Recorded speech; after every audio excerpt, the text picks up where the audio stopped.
நபி இப்ராஹிம் அலைஹிஸ்ஸலாம் அவங்களுடைய காலத்துல வாழ்ந்த நம்ரூத் அரசனுடைய வாழ்க்கை சுருக்கத்தை இன்ஷா அல்லாஹ் இன்னத்த வீடியோல பார்த்துடலாம்.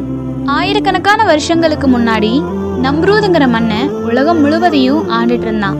நான் தான் கடவுள்னு சொன்னது மட்டும் இல்லாம தன்னை கடவுளா ஏத்துக்காதவங்களை கொடுமைப்படுத்தவும் செஞ்சான்.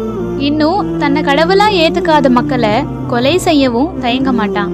அப்போதைய காலத்தினுடைய நபி யாருன்னா இப்ராஹிம் அலைஹிஸ்ஸலாம் அவங்க தான். இப்படி நபி இப்ராஹிம் அலைஹிஸ்ஸலாம் அவங்களையே ஒரு சில காரணத்துக்காக நெருப்பு குண்டத்திலையும் போட்டான்.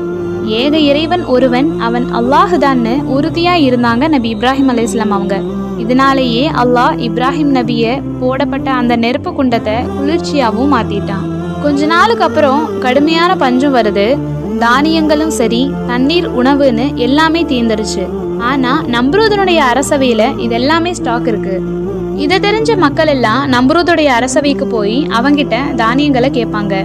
ஆனா நம்ரூத் ஒரு ரூல்ஸ் போடுவான். தன்னை கடவுள்னு ஏத்துக்கிட்டீங்கன்னா நான் உங்களுக்கு தானியங்களை தருவேன்னு கட்டளை இடுவான். இப்படி யார் யாரெல்லாம் நம்ரூத்தை கடவுள்னு ஏத்துக்கிட்டாங்களோ அவங்களுக்கு மட்டும் தானியங்களை கொடுத்தும், யார் ஏத்துக்கலையோ அவங்கள வெறுங்கையோடையும் அனுப்பிடுவான். ஒரு நாள் நபி இப்ராஹிம் அலைஹிஸ்ஸலாம் அவங்களும் நம்ரூத் கிட்ட தானியம் கேட்டு போய் நிக்கிறாரு. அப்போ நம்ரூத் இப்ராஹிம் அலைஹிஸ்ஸலாம் அவங்கள பார்த்து உன்னுடைய இறைவன் யாருன்னு கேட்குறான். அதுக்கு இப்ராஹிம் அலைஹிஸ்ஸலாம் அவங்க, என்னுடைய இறைவன் உயிரை கொடுக்கவும் செய்வான், மரணிக்க வைக்கவும் செய்வான், இப்படிப்பட்டவன் தான் என்னுடைய இறைவன்னு பதில் சொன்னதுக்கு உடனே நம்ரூத் எனக்கும் இந்த சக்தி இருக்குன்னு சொல்லி தாங்கிட்ட இருக்கிற 2 கைதிகளை கூப்பிட்டு ஒருத்தரை கொலை செய்யவும் செய்கிறான், இன்னொருத்தரை விட்டுட்டான். இப்போ இப்ராஹிம் நபியை பார்த்து நம்ரூத் சொல்றான், பாத்தியா நானும் ஒருத்தனுக்கு உயிரை கொடுக்கவும் செஞ்சேன், இன்னொருத்தனை உயிரை எடுக்கவும் செஞ்சேன்னு சொல்றான்.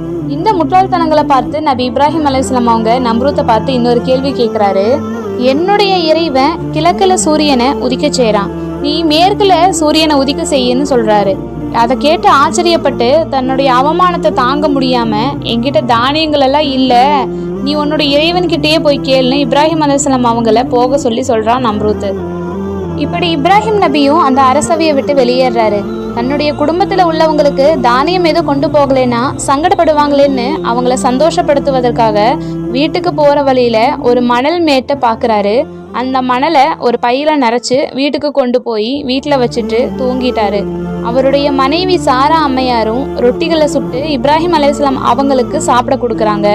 இந்த ரொட்டிகள் எல்லாம் ஏதுன்னு கேட்கும்போது, நீங்க கொண்டு வந்த பையில தான் கோதுமை இருந்துச்சு, அதை எடுத்து தான் நான் மாவாக்கி ரொட்டி சுட்டேன்னு சாரா அம்மையார் அவங்க பதில் சொல்றாங்க.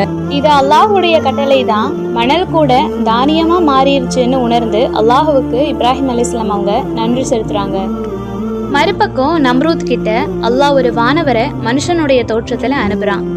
அந்த வானவர் நம்ரூத் கிட்ட, உன்னுடைய இறைவன் சொல்றான், நீ என்ன நம்பு, நீ என்ன நம்புனீனா நான் உன்னுடைய ராஜ்யத்தை நிலைநிறுத்துவேன்னு வானவர் சொன்னதுக்கு நம்ரூத், எந்த இறைவன், நான் மட்டும்தான் இங்க இறைவன்னு பதில் சொல்றான்.